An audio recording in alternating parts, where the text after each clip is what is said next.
ગત રાત્રિના કોલકાતાથી જામનગર ટ્રેન મારફતે સસલા મોકલવાના કૌભાંડનો પર્દાફાશ થયો છે.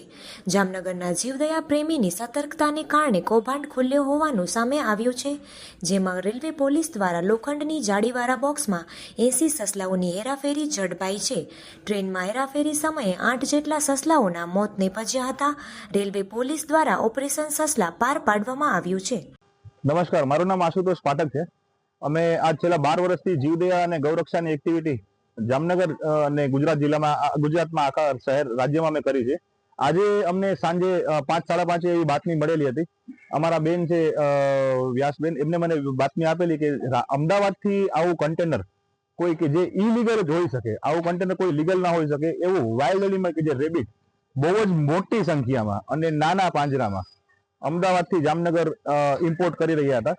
તો અમે બાતમીના આધારે અમારી વોચ ગોઠવી અને આજે એમને અમે લઈ લીધા છે. એની અંદર 78 રેબિટ જેવું અમને અત્યારે હાલ દેખાઈ રહ્યું છે, જેમાંથી 5 સસલાઓ જેમણે પોતાનો જીવ ગુમાવી દીધો છે. અમે એમને લાખોટા નેચર ક્લબમાં અત્યારે રેસ્ક્યુ કરીએ છીએ.